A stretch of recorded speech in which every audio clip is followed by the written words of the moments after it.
Hi guys, welcome back with Arnold Classic 2021 entire lineup results. Chul is awarded with last place. Although I was expecting him to place higher, his condition is good. He has very impressive shape and structure with some massive quads developments. But I think he needs more lats and density in his back. And with some small adjustments, he will be very competitive with all these athletes next time. Hassan Mostafa ended up taking 9th place in his 6th show of the year. He's genetically gifted, there is no doubt in it. He's complete, big and full, but he keeps coming off in conditioning standpoint. He's not getting the dryness, separation and condition he really needs, and his midsection was not well controlled in the show, which was also mentioned by Arnold Schwarzenegger. But then there's times when he walks around. See, what bodybuilders don't recognize is that every second when they're on stage, the judges are looking at them. So they never blink. Okay. Remember, they never blink. Okay, so do you think then that judges are judging constantly? Or do you think they only look at this mandatory? No, because I know pose myself, I look at it, and as soon as he turned around and I saw the gut sticking out, I see it and I say to myself, that is a problem. Okay. So I see it. In a recent interview, his coach Chris explained that his metabolism is very weak, which primarily hampers him transforming his condition into next level. And I believe he needs to drop some muscle mass at this point to improve his condition. And when he nails it, he's going to crush a lot of big names in this sport. Maxx came in very streamlined with small waist and aesthetically appealing physique from all front shots. His condition was on point like always, but he could only beat Hassan Mostafa and Lee in the entire lineup and arrived at 8th place only. While Muhammad Ali Imam had his first show working with coach Milos Sarcev, although it was his 6th show of this season. He was slightly improved from his last show Texas Pro, but the tough competition at this year's Arnold Classic contest had him taking 7th place. 6th place finisher Sergio Oliva Jr. presented a very sensational package, and he definitely made a lot of improvements.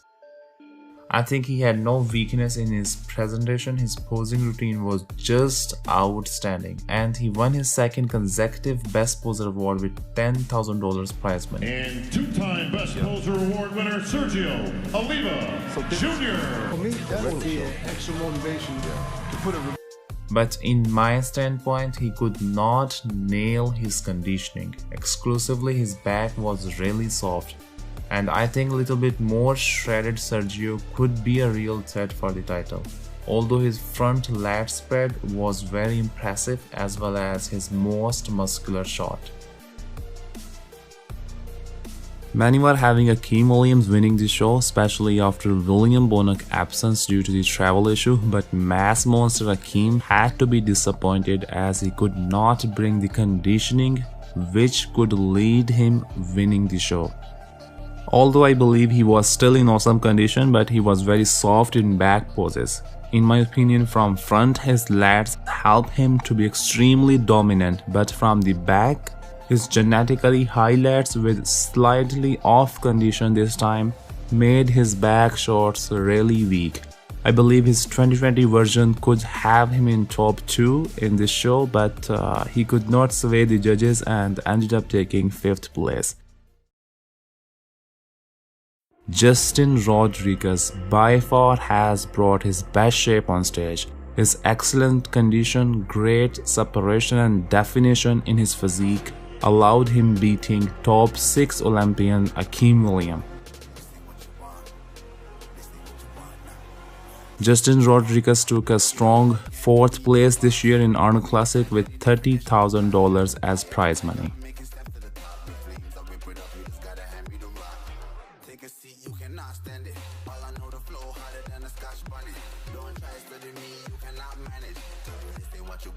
Most of the people, including me, were having Steve Kuklu at 2nd place after watching pre-judging, but unexpectedly Steve had to settle for 3rd place.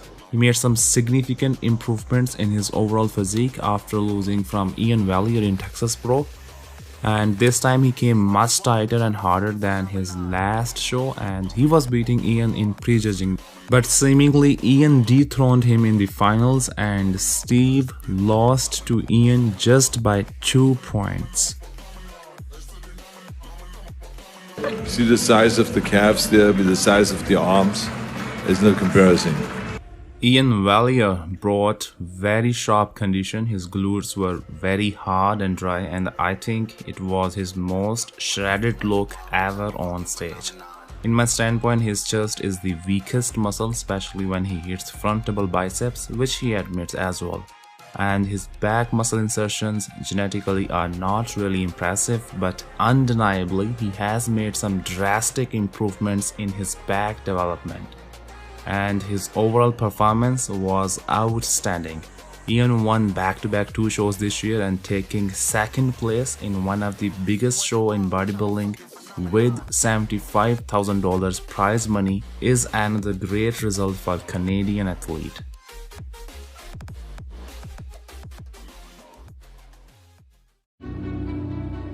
Well, I was more interested seeing Nick Walker and William Bonac fighting for the title, but in my honest opinion, Nick was way more dominant compared to Steve and Ian Valliere, especially in back shots where Steve and Ian were missing the details. Arnold Schwarzenegger commented both times in prejudging, also in finals, on Nick's massive veins. What's the story with his veins and the calves and the front? I've never seen that before. Yeah. But there's something going on there. It's a little bit too thick, those veins. Yeah. I would definitely have this checked out. I would just do something about his veins. You know, it kind of like disturbs me.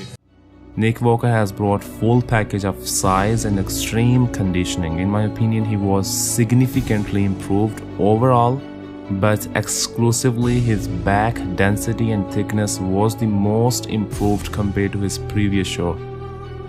I believe Nick was the clear winner, and once again he has proved his potential. And it's going to be very fascinating seeing him battling out with Brandon, Bonac, Hardy and reigning champ Big Ramy. Congratulations to Nick and his team for this amazing victory. Thanks for watching and stay tuned for Classic Physique Division.